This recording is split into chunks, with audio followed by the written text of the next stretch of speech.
Welcome to the Supreme Court Podcast.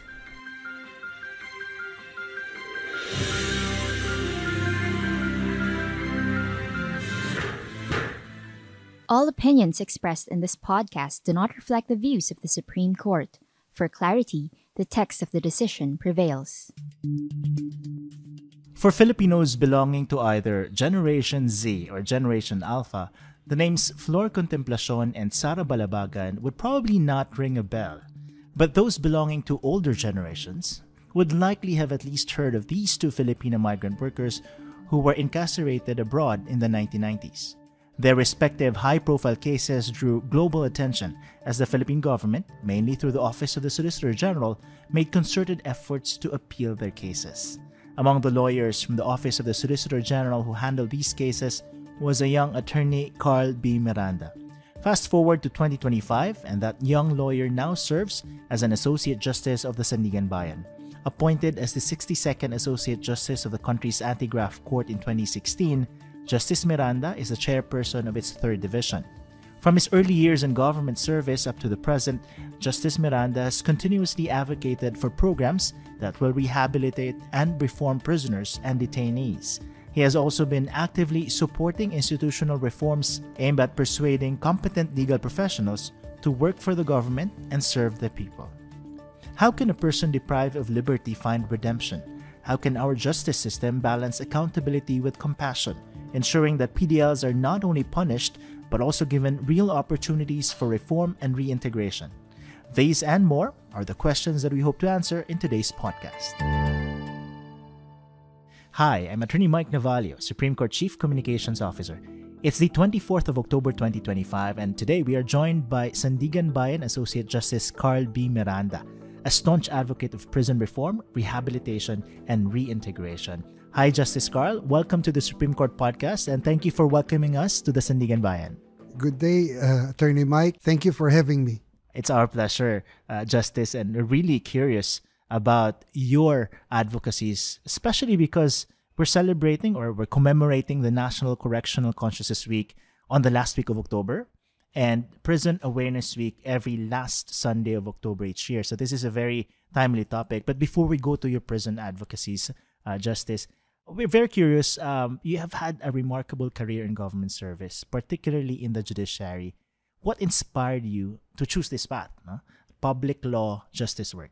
You know, Attorney Mike, I never thought of entering government. I never envisioned that I would become a solicitor, an assistant solicitor general, or now even an associate justice of the Sandigan Bayan.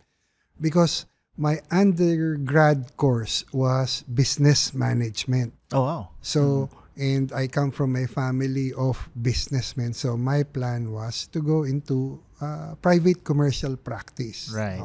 Kaya lang, on the last day of the bar examination, kakatapos lang ng bar, my eldest brother, yung nauna sa akin, was killed in a road rage incident by a high-ranking government official.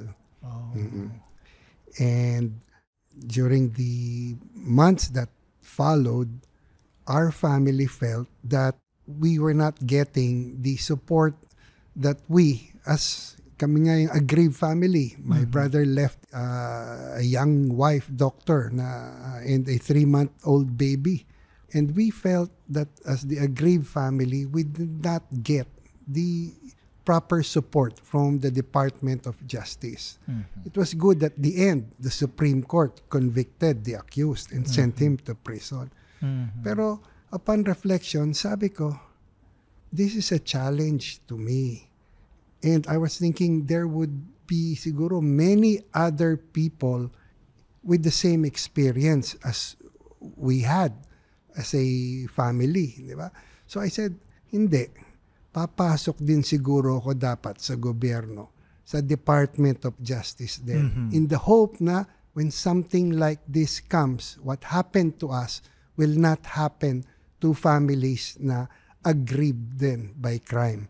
And so I entered the Department of Justice, but in the office of the Solicitor General, which is an attached agency. All right. So that's how you got to That's the OSG. how I entered the OSG. And when you got to OSG, you were able to handle some of the high-profile cases. Sara Balabagan, Flor Contemplacion, both were migrant domestic workers, whose respective cases highlighted the plight of overseas workers. Flor Contemplacion was executed in Singapore in 1995 for allegedly murdering a fellow Filipino migrant worker and a child, while Sara Balabagan was sentenced to death in the United Arab Emirates in 1995 for the murder of the employer. But her sentence was later reduced to a prison term and caning after public outcry and diplomatic efforts. How did those experiences actually affect your mindset towards prison reform? Because as you mentioned, you started out as someone seeking justice. Yes. So in short, you wanted to jail. Gusto mo ipakulong those who were responsible for the death of your brother. But eventually, you went into prison reform and rehabilitation. So how did those experiences help shape your mindset? Oo. When I was assigned to assist in the case of Flor Contemplacion and then a few months later in Sara Balabagan, what struck me was that our overseas Filipino workers then lacked proper protection and assistance from government. So, for example, yung time ni Flor Contemplacion, kailangan ng legal aid, di ba? Pero kulang yung pera ng Department of Foreign Affairs for that purpose. Kailangan tatawag pa sila sa Manila. Kailangan sasabihin pa sa Secretary of Foreign Affairs. Nandiyan na yung kaso, maghanap sila ng pondo. Ang hirap. That's one thing that I noticed. Although in the case of Contemplacion, I'd like to make clear, legal aid was properly provided to her, nevertheless, by the Department of Foreign Affairs. But those experiences, Justice, I was wondering, at which point did you decide that there's something about incarceration that also needs to be looked into? Right? Because yes, as we mentioned, you started as wanting to go after those who were responsible for your brother's death. And then eventually you went into prison reform and rehabilitation. Yes. So was there a particular, perhaps, reckoning point for that, Justice, for you? Or did it just happen gradually that you just found yourself, we needed prison reform. We also need to look after those who are in jail. I was just wondering if you have a specific moment, Justice. Well, again, in the case of Flor Contemplacion and Sara Balabagan, as I said, I found out that they lacked adequate protection and assistance because kulang yung budget. And then there was a need for protection of OFW rights. So when we came back, and then there was an investigation by Congress into both instances, Congress came up with the Migrant Workers Act that put together a package for the protection of OFW rights. So in particular, sabi, there must be a regulation of recruitment. Number two, that there must be legal safeguards, and then standard contracts for our OFWs. And then, ito na yon, legal and consular assistance. So yung funding for the hiring of foreign lawyers to immediately represent our OFWs in distress, and pag kailangan, repatriation to the Philippines. And then the third one, benefit of the Migrant Workers Act, was the provision of economic benefits. So, okay, ngayon may SSS coverage na sila. May reintegration program in case na kailangan pabalikin sila dito. And remittance facilitation for their families here. Now, one thing that we noticed there was that at that time, Sara Balabagan wanted to serve her sentence in the Philippines. Gusto niya sabi niya. So, one of our proposals then was for us, for the Republic, to enter into prisoner transfer treaties. And that's why now we have existing prisoner transfer treaties with Spain, Hong Kong, and Thailand. This is in force. Now, we have 3 other countries where we have signed prisoner transfer treaties, pero hindi ko alam kung fully implemented na to. Right. This would be with Canada, the United Kingdom, and the United Arab Emirates. So meron, pwede silang lumipat dito. Kaya lang, Attorney Mike, up to now, wala pa akong alam, except for Mary Jane Veloso na who was transferred here, no? Yes. But not through prisoner transfer treaty. Kasi wala tayong prisoner transfer treaty with Indonesia. Yes. Wala pa akong alam na Pilipino na incarcerated abroad na who would want to be repatriated here. On the contrary, we have a Spanish national Yes. benefiting from that. Yes. Paco Larrañaga, who is in Spain. Larrañaga, who went to Spain Yes. because of this. So, inisip ko, bakit? Yes. Because siguro, alam nila na mas maganda yung prison Prison conditions doon kesa dito. Yes, yes. So, while we have this, parang wala pang gustong pumasok, bumalik sa ating bayan. Oo. Siguro until we really improve the prison facilities, until we make sure that there is proper rehabilitation of prisoners and their eventual reintegration to society. And to be fair, Justice, there have been improvements in terms of jail decongestion, right? Oh, greatly. There This are past 2 years, there has been a great reduction in the congestion of our jails and prisons. Because, for one, the Supreme Court allowed plea bargaining now. Yes. Di ba? So, ang daming For drug na-release. cases. For plea drug bargaining. cases. Kasi dati, hindi pwede. Hindi pwede. Ngayon, pwede na. The Supreme Court made that clear.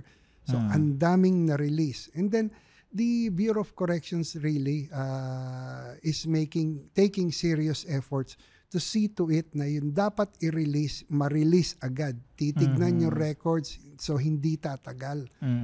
Unlike dati kasi hindi pa digitized yun eh. But now, digitized na so it's easy to find out sino ba dapat yung deserving of release. Right. And you would know this because you have been very hands-on in visiting jails and prisons across the country, Justice. What insights have you gained from these visits and how have they shaped your approach to imprisonment and reform? Okay. The first thing that I realized when I went to see our prisons is the lack of a budget. Kulang na kulang talaga ang pera para sa mga jails and prisons natin. And when I say kulang para sa pagkain. Dati, 50 pesos for 3 meals a day. Wow. Sabi nila. Although, tinaas na yan ng Kongreso, signed by the President, of course, to 70 pesos a day. A day? But that's 3 meals. So, that's 3 meals. Yes. Pagkakasyahin. Di ba? And then, clothing. Kulang na kulang din yun. And other basics, toiletries like sabon. Hindi naman lahat nabibigyan ng ganyan. So, and then, I'm talking of yung insufficient budget yan for food, clothing, and sabihin natin basics like soap. But there was a time that there was no budget for burial assistance. So what happens if someone dies? Oh, Mike, if you came with me to go and visit the Bureau of Corrections then, doon sa likod ng ospital, mayroong isang maliit na bodega na corrugated yero. Maybe this size natin, no? I'd say mga 20 square meters or less, or less pa. And there you would see corpses of dead PDLs, naked, stacked upon each other. Sometimes aabot 6 corpses. Wow. And they're brown na, parang ganito. Because they've decomposed. No. They have not decomposed, but I don't know why their color has turned really brown. And then you will see, pasensya po dun sa mga kumakain. I'm sorry. Yellow streaks. I don't know if streaks of parang liquid, dried liquid from their nose, from their mouths, from their eyes, parang ganyan. I don't know kung formalin yun or what. And then, I'd ask them, bakit nandyan? Ang daming tao. Mm. Sabi, and then the authorities would tell us, because we wanted to bury them already, but the families were saying, no, don't bury them yet because we want to claim them. But then there was no funding for that. And so we brought the matter to Congress, and happily, the Senate, through Senator Aquilino Pimentel Sr., put some budget for the burial assistance so that the dead PDLs, their bodies could be shipped to their families. For burial. For That's burial. really harrowing, Justice Carl. So, Mike, ang kailangan talaga for both BJMP, the Bureau of Jail Management and Penology, and the Bureau of Corrections, there is a need to modernize their facilities. There is a need to professionalize their workforce. And there is a need to provide efficient correctional services. But all of this will require principally a good budget. Everything, as I would always say, starts with a budget, lalo na in government. Kung walang budget, walang gagalaw dyan. How much do you think that will cost us, Justice Carl? Any estimates? The cost versus the benefits, Yes. Cost-benefit analysis. The cost will be nothing compared to the benefits. Kasi how many PDLs do we have right now? We have almost 200,000 PDLs. If you don't properly modernize facilities, provide the required workforce, and provide efficient correctional services, you will be releasing yung 200 na yan to eventually, to the society. And unreformed, you will be releasing 200,000 problems. Right. Diba? So, yung cost is outweighed by the benefits. And right. the reason why there is always a problem, nag-uumpisa yan, kasi kulang nga yung budget.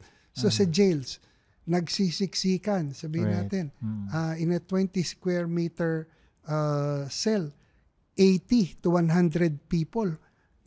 Siyempre, magkakainitan yan, mag-aaway, magkakasakit. Diba? Sinong gagamot din nun? Sinong mag-aayos nun? Gobyerno pa rin. At magkakahawaan kapag hindi gumaling. Yes.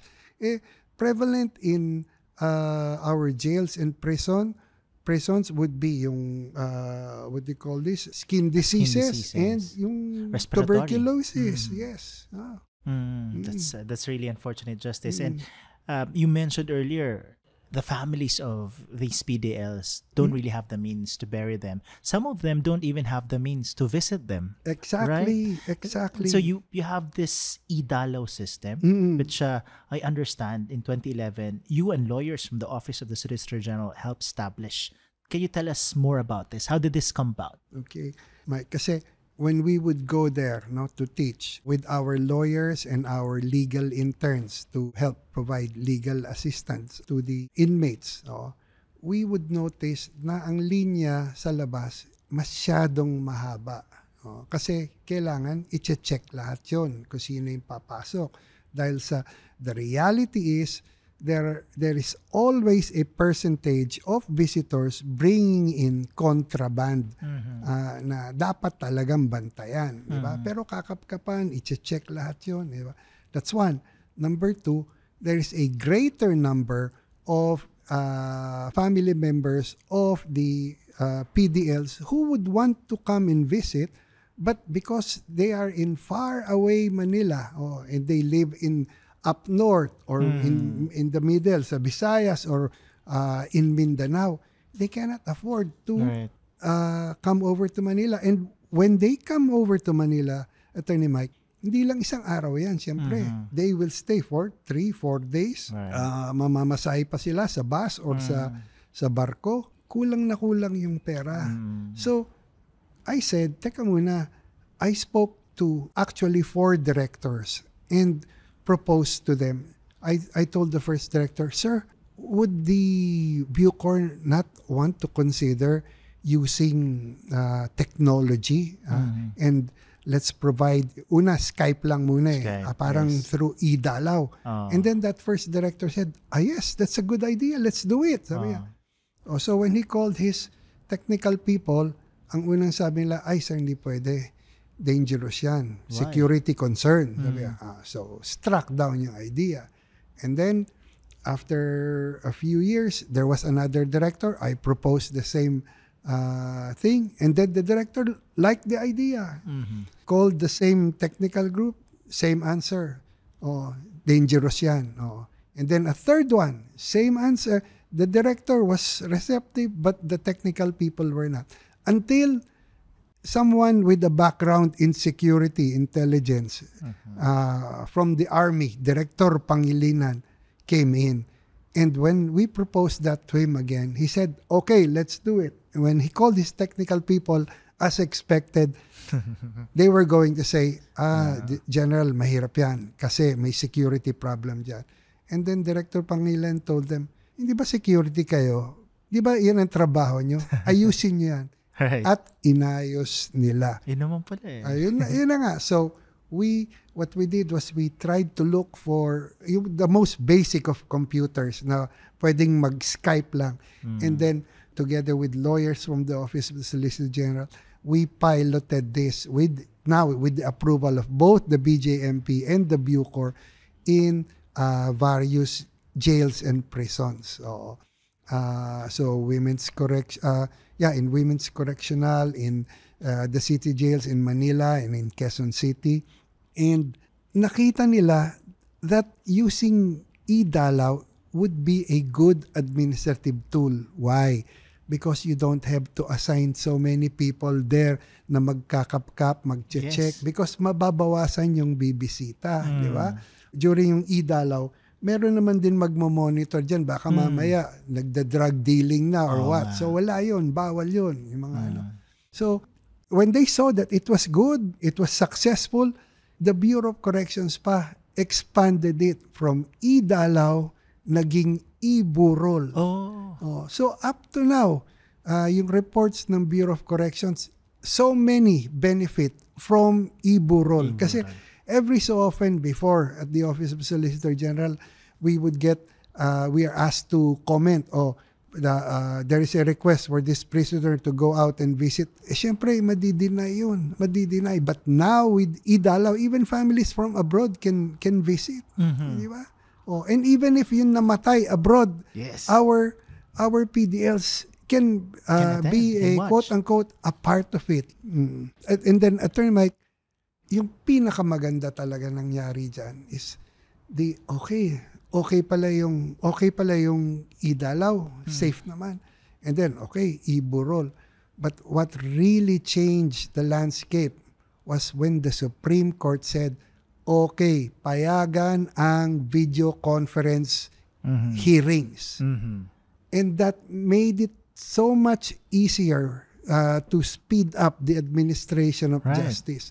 Dahil again, from the savings of government in transporting the accused to and from the jail. Security risk. Going to the courtrooms. Ang laking savings doon. Not only in personnel, because if you bring a prisoner to the hearing, ang rule dyan, hindi pwedeng iisa lang. Dapat may kasamang may rule diyan kung ilan ang pwede. So that thing does away with the need for the required number of escorts and yung sasakyan. And presumably faster because they can just log in online and you can proceed with the proceedings. It's not an issue transporting them to the court. Yung e-hearings ngayon, hundreds of thousands ang nagbe-benefit sa e-hearings, from bail to hearing proper to, And even promulgation can be done online. Yes. Very interesting. And one thing you mentioned earlier, Justice, is that when you were with the OSG, you were already teaching. You would go to some prisons and then you teach. And right now, you're teaching at the college inside the New Bilibid prison in Muntinlupa City? Well, I used to teach, but I stopped because sabi ko, teka muna, if I teach about 80 to 60 PDLs. So, ilan yung magbe-benefit doon sa pagpunta ko doon. So, what we do now and what we have been doing for the past so many years was to look for champions who would want to help PDLs. So whether they are in government or in the private sector, in the government, we've had cabinet secretaries, several chief justices, and other government officials, congressmen and senators come there to see ano ba talaga yung kailangan ng mga dito sa preso para talagang ma-reform ito. Oh. So yun, that's what we do now. And then from the private sector, champions who would really want to help. The last one being Mr. Ramon Ang of San Miguel Corporation. Justice, what motivated you to teach the PDLs, at least during the time when you were still teaching them? What is it in education that you think is important, even for those behind bars? As I told you earlier, Mike, I never really wanted to do anything with PDLs because my brother was killed by someone the Supreme Court sent to prison. But, you know, during prayer, in church, or personally, I felt unworthy of asking for God's forgiveness. When I say the Our Father, I say, forgive us our sins as we forgive those who sinned against us. Parang hingi ka ng hingi ng forgiveness sa Diyos, hindi mo ma-forgive yung pumatay sa kapatid mo. No? So I learned that like the biblical Jonah, the Lord will call and send us to do His bidding to places na we don't want to go to. And I'm saying this to you and to our listeners. Kasi sometime in your lives, the Lord will throw you to a place na ayaw mo. Kasi may gusto siyang pagawa sa iyo doon. And it can happen several times. I never thought na I'd be working for the OSG, coming here sa Sandigan Bayan. But sabi ko nga, like Jonah, pagtatakas tayo, mahuhuli tayo, kakainin tayong balyena, iluluwa tayo dun sa shores of Nineveh to do God's bidding. So, when I was in the OSG, part of my work, I was detailed for some time in the Senate. And then part of the work given to me was to review the budget of the Department of Justice. Ano ba daw dapat ang dagdagan ng budget sa Department of Justice? Ano yung dapat tanggalin? So, in the Senate, I learned the budget process. And there, I saw an item in the DOJ under the budget of the Bucor in particular, funding for a school in prison. So, that piqued my interest. Sabi ko, ano yun? Preso? Nag-aaral? Yes. Parang ganyan. So, I went there myself to see, ano ba to? Is this a joke? Totoo bang kailangan to? And what I saw was parang an epiphany for me. Yes. Na pwede pala talagang magbago kahit yung iniisip natin na pinakamasamang tao na sa mundo. Pwede pala through education. And Justice, how would educational programs inside prisons impact the chances of PDLs in successfully being reintegrated after their release? What's the importance of having good education or continuously learning even while you're incarcerated? Attorney Mike, you know, when I went to prison, I learned that our real problem or enemy is not the criminal. Rather, it is the economic deprivation and inequality in society. Poverty and unemployment, lack of opportunity for education or decent work. That's number one. Number two, our problem, our enemy would be the family breakdown and dysfunction.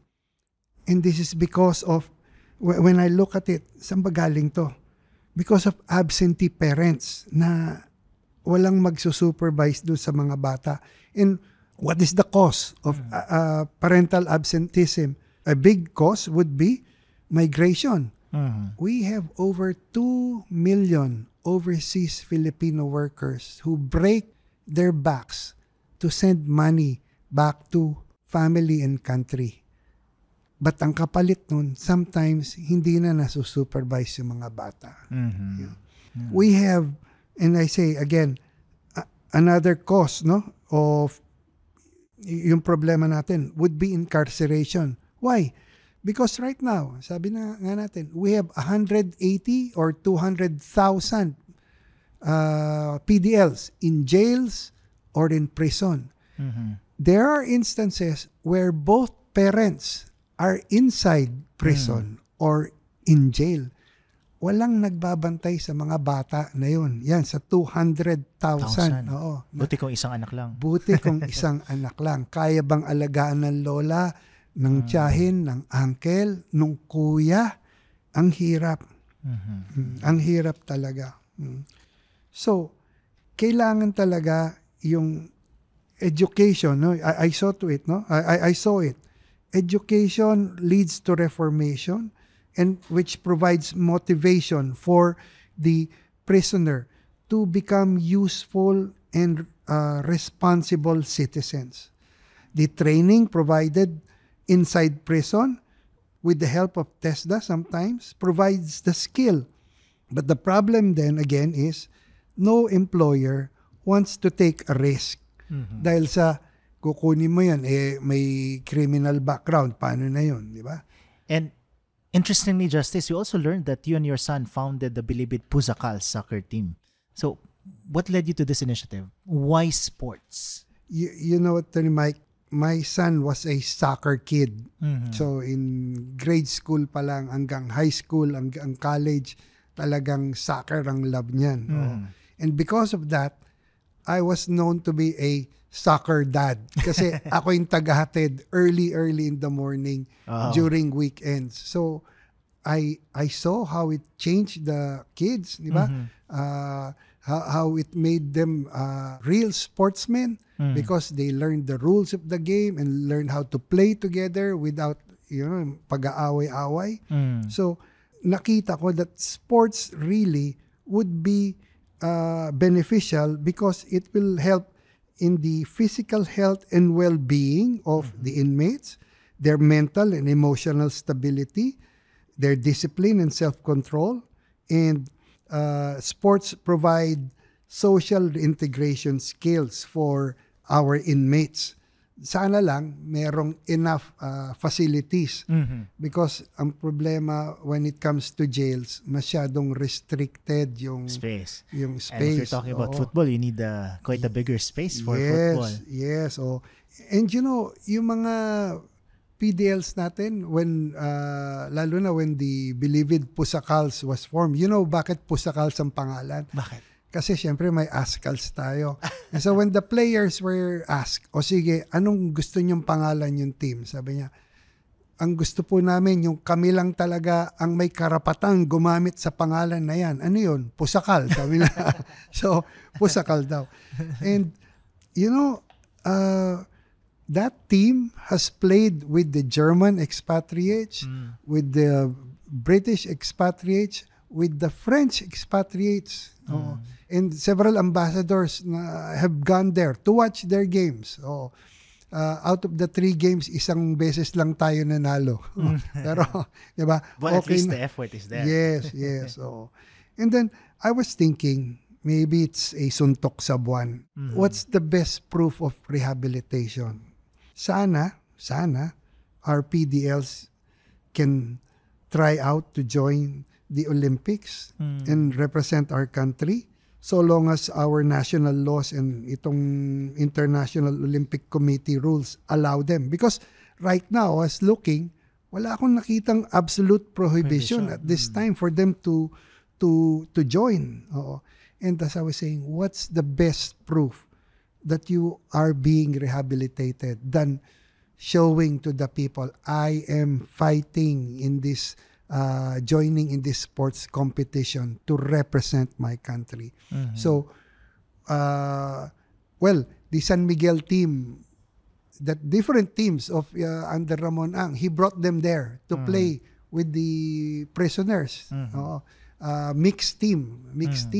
Talagang that was something that the boys will never forget.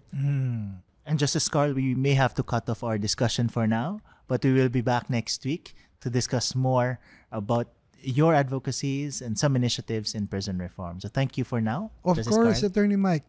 I will be waiting. Thank you, Justice Carl. Thank you. And here's Tiff Atindido Beltran, Supreme Court Information Officer, for this week's updates.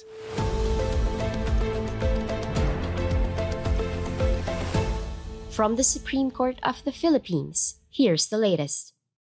The Supreme Court on Wednesday, October 22, 2025, celebrated the third anniversary of its Blueprint of Action for Judicial Reforms, the Strategic Plan for Judicial Innovations 2022 to 2027, or the SPJI.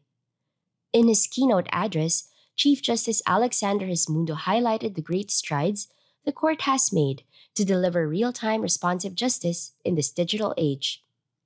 He cited ongoing digitalization of court processes through eCourt PH and upcoming initiatives, including the development of a case records management system. He expressed gratitude to the members of the court, the SC's development partners, and court employees for their contributions and support for the SPJI.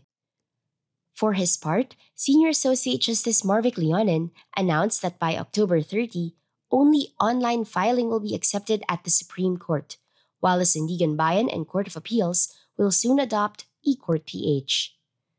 The third anniversary showcased 14 key initiatives under the SPJI through a series of videos, followed by a panel discussion with Chief Justice Hismundo, Saj Leonin, and Associate Justices Ramon Paul Hernando, Rodil Zalameda, Ricardo Rosario, Josep Lopez, Jose Midas Marquez, Antonio Co Jr., and Raul Villanueva, answering questions from stakeholders and members of the media.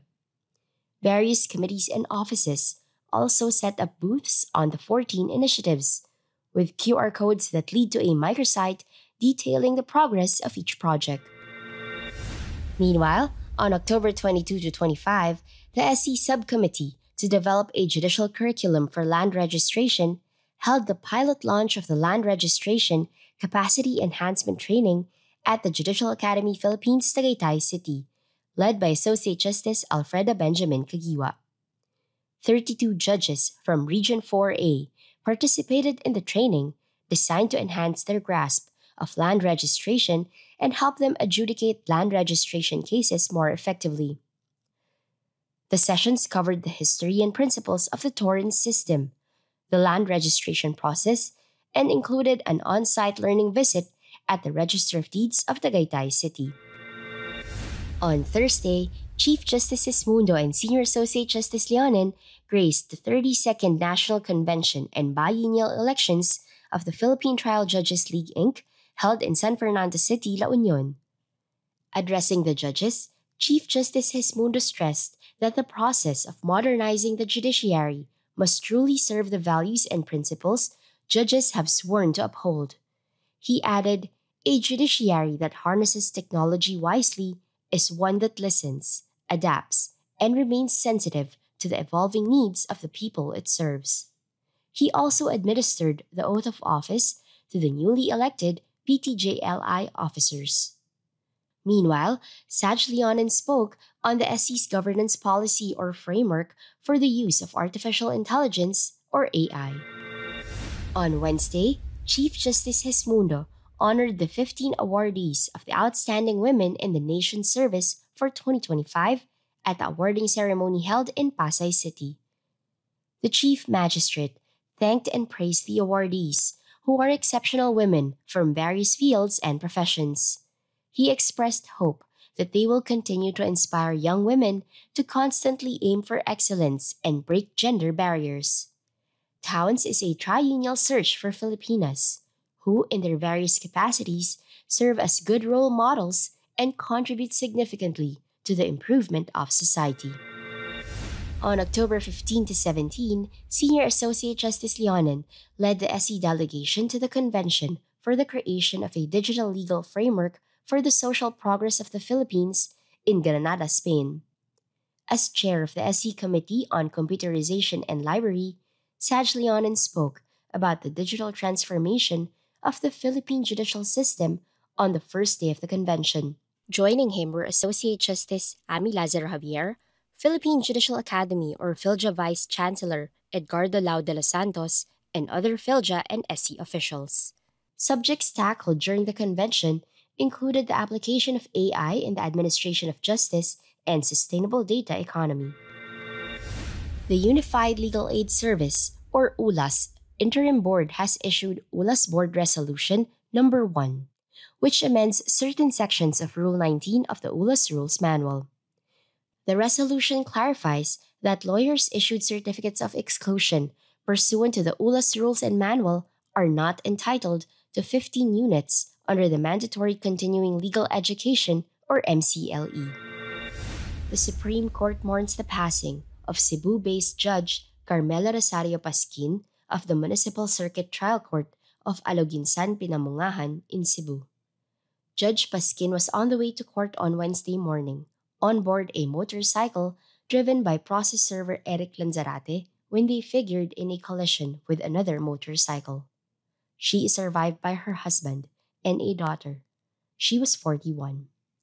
Judge Pasquin started her career as a solo practitioner in 2010 before joining the judiciary as a clerk of court in Iloilo in 2019. She was appointed MCTC judge in 2024. The Supreme Court condoles with the family and loved ones of Judge Pasquin, a respected member of the judiciary and the legal community.